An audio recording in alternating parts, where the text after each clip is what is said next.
Hey guys, Infidel 1258 here. We are going to get into some more gold winner rank grind, I guess is what I'm going to call it. I'm trying to win the gold ranked league this season, and I feel pretty good about it. I think I've stayed in just without much effort at all. I find myself hovering around the paid positions. This is with my Infidel 1258 account, and that is my main account. If you guys are new to the channel, my name is Dwayne and I go by Infidel 1258. I cover Splinterlands all day, every day, because it's changed my life. I think it can change yours. And so let's check out the rank position right now. I'm 1 win away from claiming my daily rank battle quest, which will, once I get it, will give me 8 chests, plus I'm using quest potions still. I was lucky enough to buy 100 quest potions before they nerfed that whole thing, so I'll be getting 13 loot chests for this one win with fire when we get it. As you can see, I'm currently ranked 2800, and that puts me in 28th spot. Currently only at the 4,000 Dark Energy Crystal reward threshold, which honestly would be amazing, wouldn't it? Like 4,000 DEC, but we're going to do better than that. Scrolling down, I can see top 10 is going to be... Let's see, what's top 10? I want to see what my competition is for the top 10. This guy has less power than me. So I think we're going to make top 10. That's just a quick little benchmark. But if Buddy here is in top 10, and he's got the 9th position has 1.7 million, the 10th position has 900,000 power. 11th spot has... What? How is that possible? The 11th spot has 3,000 power?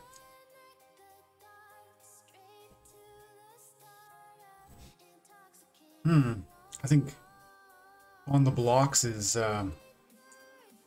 He rents a bunch of power, climbs as high as he can, tries to win this, and then just tries to sit on his laurels and hopefully win the season. That's interesting. You should watch that guy, On the Block 335. If you watch the channel, I suspect you don't, but if you did, leave a comment below telling us what you're doing. Looks like you're trying to win the league with just rentals, and then you let them expire because you got a good amount of rating, 2872. You're just hoping to cruise now, I think. Is that what it is? What do you guys think? It's almost certainly going to get him a good amount of rewards. Look at it, for you guys, look at you guys out there who spend probably 3,000-4,000 DEC to win, to achieve diamond. This guy might be getting, he's probably going to get 10,000 Dark Energy Crystals back, and he probably spent, 3,000 DEC or something like that. I don't know how much he spent, but interesting. Maybe that's a mathematical opportunity there, and if you're good at renting cards, getting a good deck of power that would be competitive at the gold level for really inexpensive, maybe this is something you want to consider. But that's not what this video is about. We're just doing rank grind, and I want to show my journey here. Like I always say, we do this gameplay analysis for 2 reasons. One, I need to strengthen my game, and so I'm analyzing all the time, how can I improve? But also, I hope that this adds value to you guys. If you're new to the community and you see how a champion level player with a lot of cards, 1.3 million power is a lot of amazing cards. You see how I think through my battles, how I anticipate what my enemy might do. I'm not always perfect about it, but even when I mess up, I learn from those losses, and hopefully you can see what I'm doing through that process and then generalize so you can improve your own rank battle success. So let's get into it. Before I do, actually, let's see. I've got 62 battles this season, 32 wins, so I'm winning more than half of them. Quite a bit more than half. But still, I've been hovering around 2,800 for the last 10 battles or so. Win, loss, win, loss. I'm getting a lot of this where my enemy has a lot less power than me. Honestly, at 200,000 power, I would argue power isn't everything, but when I have 5 times his power or 6 times his power, I should be able to win this. And look, blue, he likes purple. Purple's not available. He likes blue. So let's expect him to play blue. No healing and rage. When there's no healing, I think Torhilo is probably very likely. I think he's gonna pick the Torhilo. I think he's gonna do this build right here. That'd be about 9, 12, 18. 22, 23, and he could throw in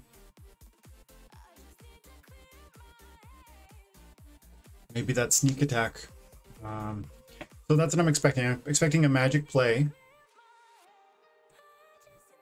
It's a Torhilo.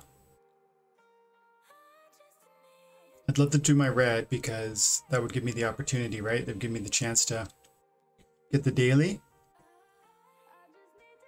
But which one's more deadly? Sea Monster with Enrage? No heals though. Or Torhilo. Torhilo is almost certainly better because it's got the Void.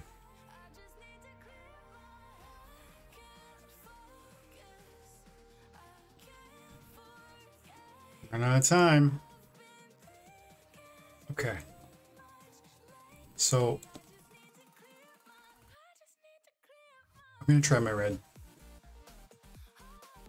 Pit Ogre doesn't have Void though at this level.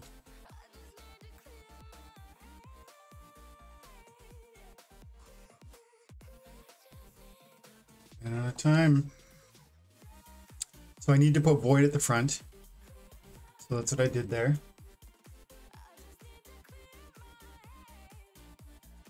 I'm going to try the Venari Heatsmith to amp up the Onyx Sentinel's thorns.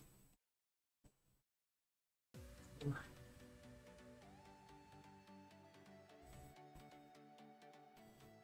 give that a shot. This is definitely a team that I've not fielded before, and I'm tinkering with it. But first of all, I put the trying to explain my thought process. I put the Onyx Sentinel in the first place because he's got Void, and my Pit Ogre at the gold level does not have Void. I expected Void to be really important because I expected him to play Alaric and these magic monsters. I specifically called the Ruler of the Seas and the Medusa and the Torhilo, and even I said this guy, but that's more of a rear. That's a different part of the conversation. So I wanted Void on the front. I wanted a Magic Reflect. I didn't want this Elemental Phoenix in the second position. I wanted something else, but you know, we didn't have a lot of mana points to work with. So this was a decent second tank. I really like this in the third or fourth position because I don't want it to die. It's kind of one of my main damage dealer here almost. So I would have preferred her to be back. Then I put the Ant Miners in quickly, just thinking I need a sneak attack defense. But then I remembered this was actually kind of a mistake. As soon as I put the Ant Miners out, because I was thinking sneak attack, then I remembered, oh, he's going to play Coral Wraith. So I need magic sneak attack defense. So I went Venari Heatsmith on the back because it's got Void armor. And then lastly, I wanted the Venari Heatsmith because of the amped up Thorns damage and Magic Reflect available here.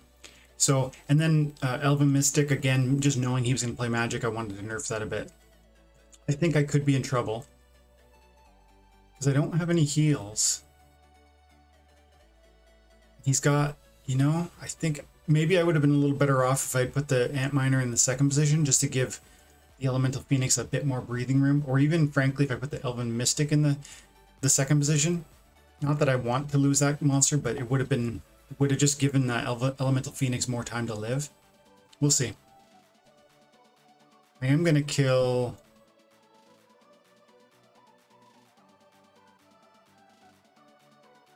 Let me see what happens with this Magic Reflect.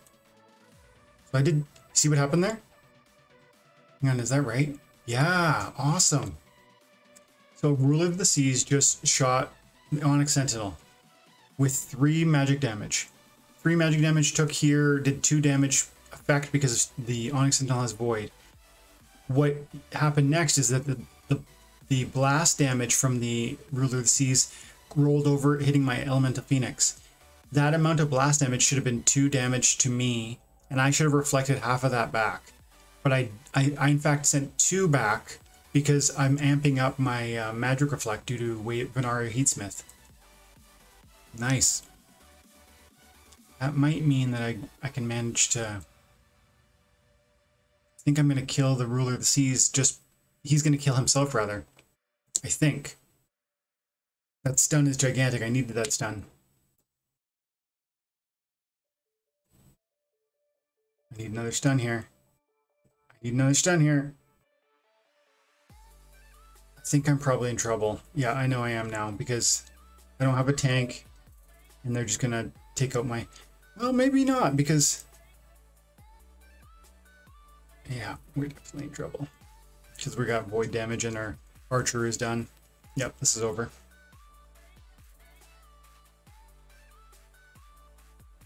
Dang.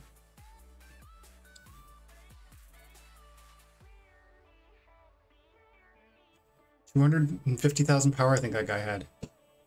And I still lose to it with 1.3 million power. And I understood mostly what he was doing, but I did spend too much time thinking about it and not enough time actually putting it to plan, because if I wasn't so rushed at the end there, I would have done a better job of organizing the troops, putting certain ones in certain spots.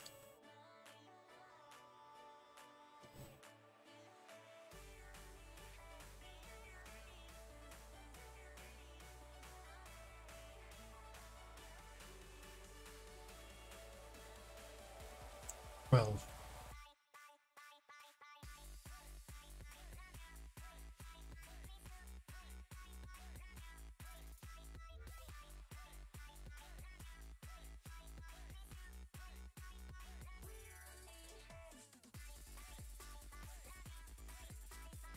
I don't know if this is... I'm going to try Drake of Arnak, and I'm going to try... Not Unicorn, not Baby Unicorn. Sacred Unicorn. Now, see, the problem is, if I bring Silver Shield Bard, what's going to happen is I'm going to be going at a 5 speed. If I do that, I'm probably going to punch first. If I punch first, I'm probably going to trigger my enemies enrage. So you almost want to be slower in this context.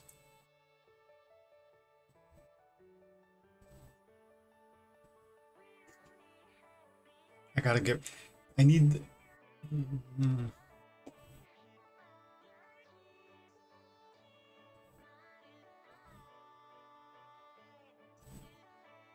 really humming and hawing here. We're gonna give it a shot. The Holy Shield. That's probably gonna help me out. Juan Miguelet. Okay, this could be okay. Yeah, I think it's gonna be okay.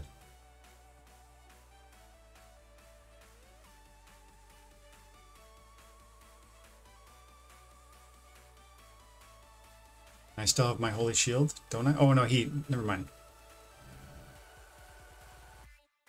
Yeesh, and he poisoned me, but I cleanse the poison. Okay, trample, boom. There it is. The Sacred Unicorn is a really powerful legendary monster in the right context, but as far as legendary tanks go, I find that he, I guess, is particularly vulnerable. What does he have, like 9 hit points at this level? At level 3? I just don't think, like, I just know with the lack of void and lack of shield and lack of armor, so often it dies really before the heals can take advantage. It doesn't have a big enough hit point pool. So yeah, it's powerful in the right context, and the enrage battles are certainly one of the times where it's a great card to choose. Cool.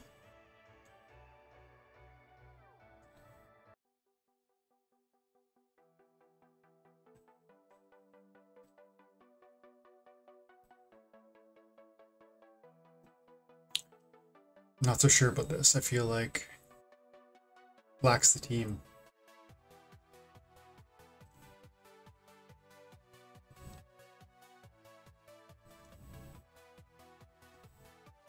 What's the deal here? I don't need to be worried about magic. The shield bearer is gonna be great. I should bring some repairs. Yeah, this is starting to look good. And then more speed with the unicorn, right? It's either that or bring the battering ram for the shatter, because he might do his own shield bearer.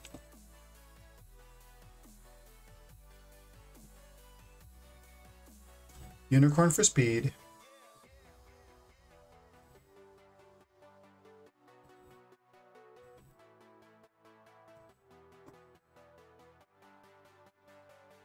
Yep. Go. Okay.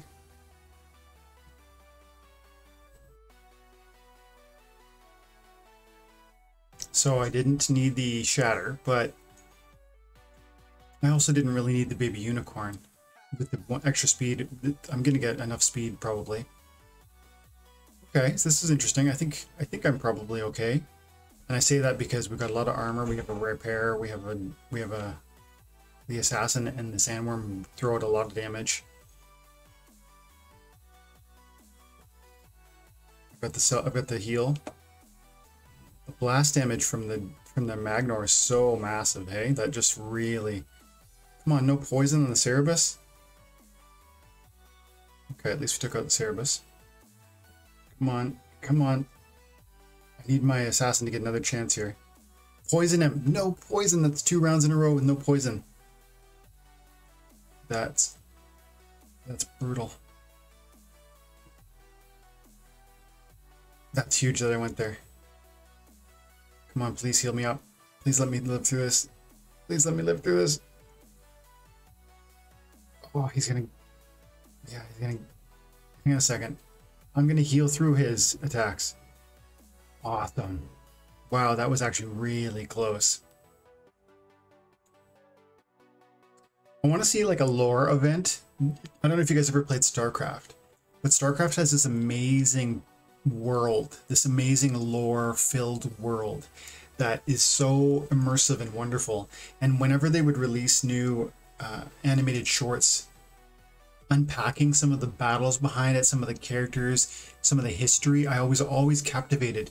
And what I'd love to see out of this game is something similar. I think it wouldn't be so serious. Like this game, obviously, the lore here is obviously quite playful, and you can see it in different things. Like when you have a neutral quest, it says, if you click on details, you'll read the neutral monsters have banded together to strike for, you know, higher wages, show them that you don't need them, and you'll be rewarded with loot chests. So it's like, it's a silly, playful lore, but I'd love to know more, and I'd love to see videos around that.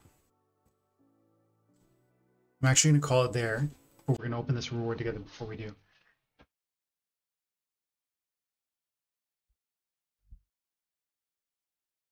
What?